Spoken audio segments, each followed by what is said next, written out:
Ilang araw ang lumipas at nagkataon na nakasalubong ni Yoki si Croman habang namimili ito sa labas, mukhang naghahanap siya ng anniversary gift para kay Sofia at dahil wala namang ibang ginagawa si Yoki ay nag-alok siya ng tulong. Nakakita siya ng pares ng tainga ng pusa at iminungkahi na iyon ang ibigay ni Croman kay Sofia, ngunit sinabi nitong napakasama na ideya iyon at alam na niya kung ano ang gusto niyang ibigay, kaya hindi na kailangan ang tulong ni Yoki. Humingi ng paumanhin si Yoki subalit habang ibinabalik niya ang tainga ng pusa sa lalagyan nito, napansin niya ang isang itim na suit na may kaparehong itim na helmet sa malapit, at sandaling nanaig ang kanyang pagka-edgelord dahil agad niyang napagdesisyonang isuot ito. Sa tingin ni Croman ay nakakahiya itong tingnan, ngunit gustong-gusto ito ni Yoki at wala siyang kahit anong hiya at gusto niya talagang gumawa ng mga astig na bagay habang suot ang kasuotang ito, kaya gusto niyang bigyan siya ni Croman ng mas marami pang quest hanggat maaari. Naiinis na si Croman sa inaasal ni Yoki kaya nagpa siya na lamang siyang masabayan ito, dinala niya si Yoki pabalik sa guild at sinabi sa receptionist na naka-duty na gusto niyang mag-sign up sa anumang quest na available ngayon, hindi nakilala ng receptionist si Yoki dahil sa kanyang kasuotan. Ngunit dahil si Croman ang nagpatunay para sa kanya at tiningnan niya ang listahan ng mga quest at sinabi na may 4 na A-rank quest na available, binanggit ni Yoki na siya ang hahawak sa lahat ng iyon at nagulat ang receptionist dahil hindi pa siya nakarinig ng sinumang sapat ang lakas para humawak ng 4 na A-rank quest ng sabay-sabay. Kaya tinanong niya ang kanyang pangalan. Ngunit sa kanyang pagka-edgelord ay nagpa siya si Yoki na magbigay ng pekeng pangalan at sobrang pagod na si Croman kaya hindi na niya ito itinuwid at kalaunan sa araw na iyon, pinabagsak ni Yoki ang isang dragon sa kagubatan upang tapusin ang isa sa mga quest na tinanggap niya. Nang bumalik siya sa guild dala ang puso ng dragon ay nagsimulang igalang siya ng lahat bilang isang makapangyarihang mandirigma, kahit hindi pa rin nila alam kung sino siya at pagsapit ng pagtatapos ng araw halos natapos na ni Yoki ang karamihan sa kanyang mga quest, ngunit may isa pa siyang kailangang gawin at iyon ang quest na hulihin ang kriminal na ito. Nang gabing iyon ang kriminal na tinutukoy na si Envy ay palihim na lumapit sa 2 gwardya at gumamit ng sleep magic, upang patulugin ang mga ito bago pumasok sa storage room kasama ang kanyang 2 kasamahan na sina Jealousy at Heartburn. Talaga namang nakapagtataka kung sino ang nag-iisip ng mga pangalang ito. Pagkatapos ay pinapalibutan nila ang may-ari habang abala ito sa pag-iimbentaryo at binanggit na kukunin nila ang lahat ng naroon, ngunit bago pa sila makakuha ng anuman ay lumitaw si Yoki mula sa mga anino at sinabi sa kanila na sumuko bago pa sila masaktan, kaso hindi handang sumuko ang 3 sa kanilang target. Kaya sinalakay nina Heartburn at Jealousy si Yoki ng buong lakas at nakipagpalitan siya ng atake sa kanila sandali upang maging mas excitement ang laban, ngunit kalaunan ay nagpa siyang maging seryoso at pinapaandar ang lightning magic sa kanyang espada. Dahil dito ay nagawa niyang makuryent sina Heartburn at Jealousy at si Envy na lamang ang natira na nakatayo, sinubukan siyang patulugin ni Envy gamit ang kanyang mahika. Ngunit kinontra ni Yoki ang spell at sumugod kay Envy bago siya mahampas ng espada. Siyempre ayaw naman niyang talagang pumatay ng bata, kaya't ang mapurol na bahagi ng espada ang ginamit niya ngunit masakit pa rin iyon at labis ang pasasalamat ng may-ari ng bodega dahil napigilan ni Yoki ang mga magnanakaw, sapagkat hindi niya alam kung ano ang gagawin niya kung nasira ang kanyang mga tsokolate para sa araw ng mga puso. Ngayon ay may hahatid na niya ang mga ito sa mga tao sa bayan ng walang problema at lahat ng ito ay dahil kay Yoki. Medyo nagulat si Yoki dahil hindi niya alam na ipinagdiriwang din pala sa mundong ito ang araw ng mga puso, ngunit maya-maya ay dumating ang isang grupo ng mga kabalyero dahil narinig nila ang kaguluhan at nais tiyaking maayos ang lahat. Agad na nakilala nina Duke at Raven si Yoki nang makita siya subalit ang isa pang kabalyerong kasama nila ay walang ideya kung sino siya. Kaya hiniling nitong ipakilala niya ang kanyang sarili at gusto pa ring panindigan ni Yoki ang kanyang karakter kaya ibinigay niya ang kanyang pekeng pangalan. Pagkatapos ay tinanong siya kung siya ba ang may pananagutan sa lahat ng ito at ramdam ni Yoki na pinaghihinalaan siya nito, kaya sinabi niyang ang mga batang nakahandusay sa lupa ay pawang mga magnanakaw at bago pa siya mas lalo pang matatanong, naglaho siya sa isang ulap ng usok. Karaniwan ay hahanapin siya ng mga kabalyero sa ganitong pagkakataon. Ngunit dahil alam ni Raven na si Yoki lamang iyon at iginiit niyang hindi na kailangang habulin pa ang lalaki at habang abala ang mga kabalyero sa pag-aresto kay Envy at sa kanyang grupo, naglakad si Duke papunta sa likod ng bodega dahil alam niyang naroon pa si Yoki sa kung saan.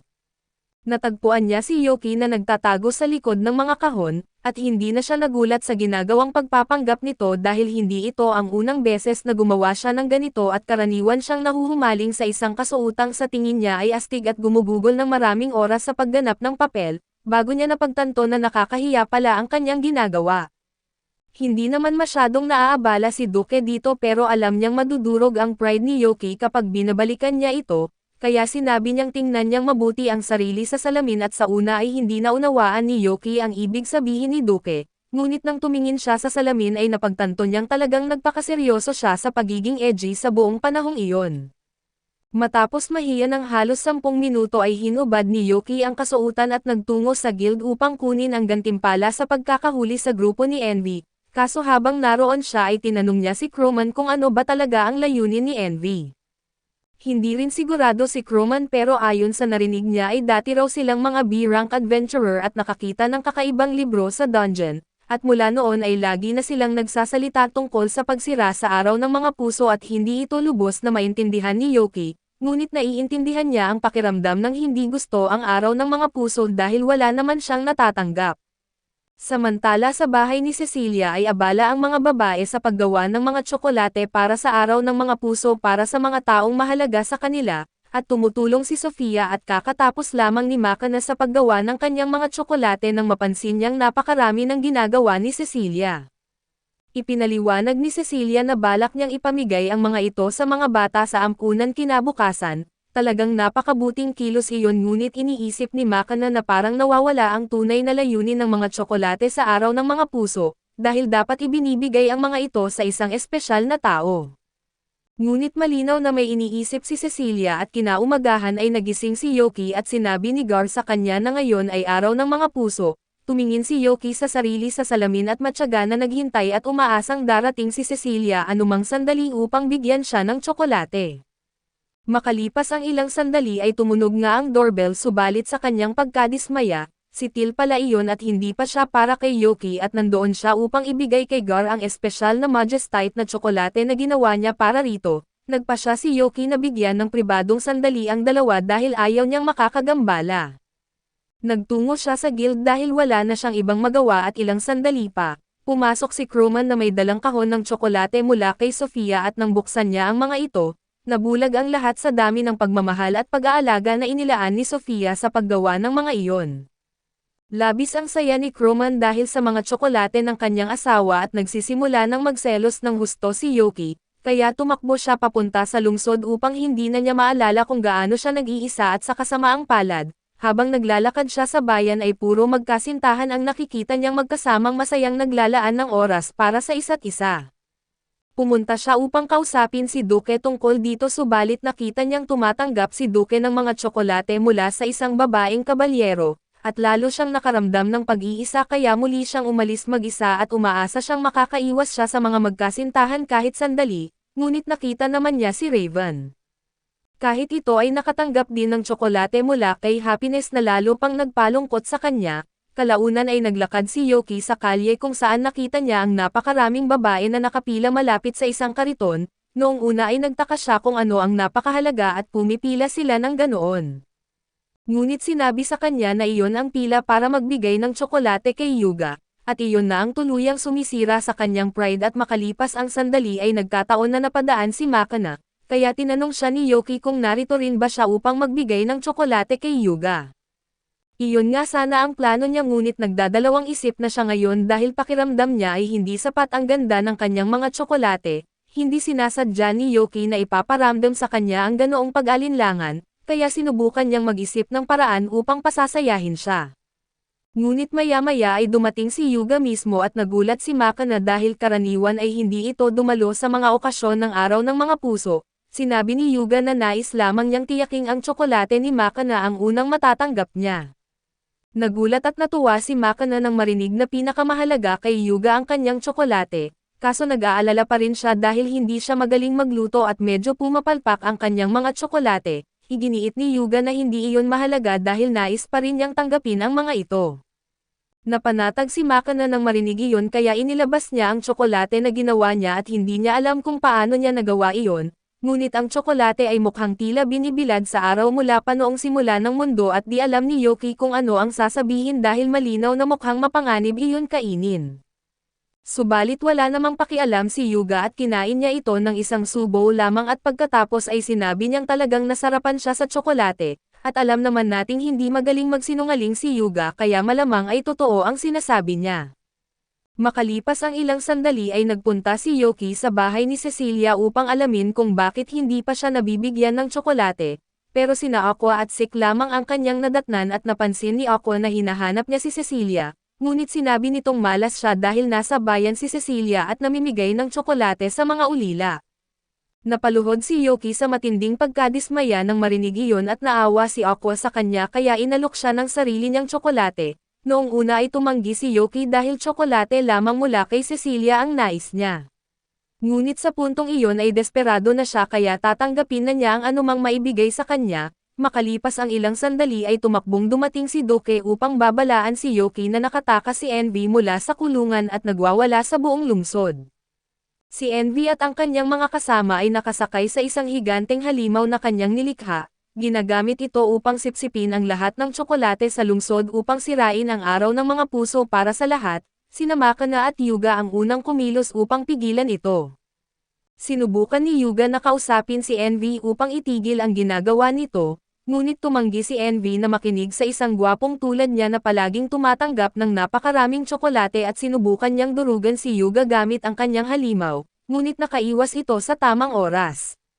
Makalipas ang ilang sandali ay dumating si Yuki at ang iba pa at nakita nilang seryoso ang sitwasyon, kaya umakyat si Yuki sa bubong at sinubukang kumbansihin si Envy na tumigil na at naiintindihan niya ang nararamdaman ni Envy dahil naranasan din niyang hindi makatanggap ng tsokolate. Bagamat sa totoo lang ay nakatanggap naman siya, ngunit mula iyon sa nanay ng isang kaibigan at medyo nakakahiya itong sabihin ng malakas at pagod na si Envy sa pakikinig kay Yuki kaya sinubukan niyang durugan ito gamit ang halimaw, kaso tumalon si Yuki papunta sa braso nito at nang subukan siyang salakayin ng dalawa pa ay madali niya silang napabagsak. Ngunit nawalan siya ng balanse nang igalaw ni Envy ang braso ng halimaw at pagkatapos ay sinubukan siyang tamaan ni Envy ng isang fireball. Gumanti si Yuki gamit ang sarili niyang mahika at nauwi silang dalawa sa isang tunggalian ng apoy.